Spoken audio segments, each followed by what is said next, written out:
সভাপতি, আজকের এই দোয়া মাহফিলের প্রধান অতিথি এবং অন্যান্য নেতৃবৃন্দ, আসসালামু আলাইকুম ওয়া রাহমাতুল্লাহি ওয়া বারাকাতুহু। আসলে বক্তব্য দেওয়ার কিছু নাই, কারণ যেহেতু সময় খুব সংক্ষিপ্ত। আমি শুধু দুই তিনটা ঘটনার বলেই শেষ করব। আমার এক ছোট ভাই মাসুদ বলতেছিল যে মান্নান ভাইয়ের লোকেরা জেলখানায় ঢুকলে 11 দিনের মাথায় বের হয়।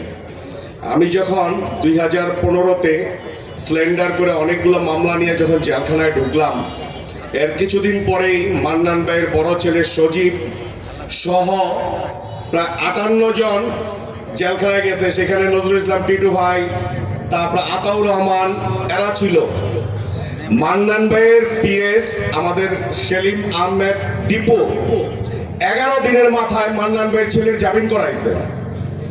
এই খবর যখন মান্নান ভাই পাইছে যে আমার নেতা কর্মীদেরকে রাইখে আমার ছেলের জামিন করাইছে, সাথে সাথে সে দীপুকে গালাগালি করছে, বসে জামিন আটকা, বেলবন জেলখানা দিবি না, আমার সমস্ত নেতা কর্মী বেরোবে, তারপর আমার ছেলে বেরোবে। তার বুকের সন্তানকেও সে কর্মীর আগে বের করে নেয়। বুঝতে হবে যে সে তৃণমূলের আস্থার প্রতীক। এবং আপনারা লক্ষ্য করে দেখবেন, মান্নান ভাই যখন নির্বাচনী মাঠে নামছে, উনি তো সোনারগাঁয়ের তৃণমূল বলেন, মানে বিএনপি এবং অঙ্গ সংগঠনের মন জয় করছে। ওনার কর্মকাণ্ড দিয়ে আজকে পর্যন্ত সিদ্ধিরগঞ্জে যে গণজোয়ার সৃষ্টি হয়েছে, সেটার মূলে হলো তৃণমূল এবং বিভিন্ন অঙ্গ সংগঠন, কারণ উনি কর্মী বান্ধব নেতা।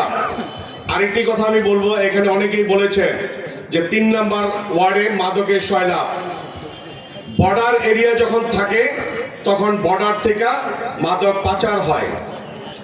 এই 3 নম্বর ওয়ার্ড পাশে সারুলিয়া, ডেমরা, দোলেশ্বর, এই অঞ্চলটা কিন্তু একেবারে ওই যে রসুলবাগ সহ এই টোটাল এরিয়াটা হলো ডেমরার সাথে সম্পৃক্ত। ওইখানে অকারেন্স করে তারা এখানে চলে আসে, এইখানে মাদক ব্যবসা করা তারা ওইখানে চলে যায়। এই বিষয়গুলো নিয়ে যখন গত কিছুদিন আগে মান্নান ভাইয়ের সাথে কথা বলতেছিলাম, মান্নান ভাই আমাকে, আমাদের মমিনুর রহমান বাবু, রিপন, সালাউদ্দিন আমাদেরকে বললো আপনারা একটু গিয়ে ওসি সাহেবের সাথে এই বিষয়টা নিয়ে কথা বলেন। আমি গত 4 দিন আগে ওসি সাহেবের সাথে 1 ঘন্টা কথা বলেছি। আমরা যে কয়েকজন গিয়েছি, শুধুই মাদক নিয়ে কথা হয়েছে, আমাদের অন্য কোনো কথা হয় নাই। আমরা বলছি আগে মাদক কি করবেন আপনি বলেন। উনি বলছে মাদকের জন্য আমার 0 টলারেন্স, আমি কখনোই মাদককে প্রশ্রয় দেই না, আমি দিবও না। কিন্তু আমাদের কিছু করণীয় আছে। প্রশাসন আমাদেরকে বলে যে আপনাদের কিছু করণীয় আছে, আপনারা যারা রাজনীতির সাথে সম্পৃক্ত, সমাজের সাথে যারা সম্পৃক্ত, তাদের কিছু করণীয় আছে। করণীয়টা কি? আমাদেরকে যারা এই মাদকের সাথে সম্পৃক্ত তাদের লিস্টটা আপনাদের স্থানীয় যারা নেতৃত্ব দেয় তাদের কাছে দিবেন, তারা আমাদের কাছে দিবে, আমরা প্রশাসনের কাছে দিব। প্রশাসন যদি ব্যবস্থা না গ্রহণ করে, তাহলে হয়তো আমরা এসপি, ডিসি বা অন্য যারা উচ্চপদস্থ আছে তাদের কাছে যাব। সো আপনারা একটু সহযোগিতা করতে হবে এই মাদকের ব্যাপারে। যারাই মাদক ব্যবসা করে, খুচরা হোক আর ডিলার হোক, এই নামগুলো আপনারা গোপনে আমাদের কাছে পৌঁছায় দিবেন। আমাকে হয়তো কিছু দূরে পাবেন, মনিরুল ইসলাম রবি চাচা আছে, ওনার সাথে যোগাযোগ করে আপনার নামটা দিয়ে দিবেন, উনি সিদ্ধিরগঞ্জ থানায় দিবে। আপনারা দেখেন, নাম পাওয়ার 24 ঘন্টার মধ্যে এই মাদক নির্মূলের জন্য প্রশাসন কাজ করবে। সর্বশেষ যে কথাটা আমি মুরব্বীদের সামনে বলতে চাই, আজহারুল ইসলাম মান্নান ভাই একজন সহজ সরল মানুষ, উনি মাটির মানুষ, উনি কিন্তু প্যাচ গোছ বুঝে না। আপনারা দেখবেন, ওনার কথা শুনলেই বুঝবেন উনি কিন্তু কোনো প্যাচের রাজনীতি করেন না।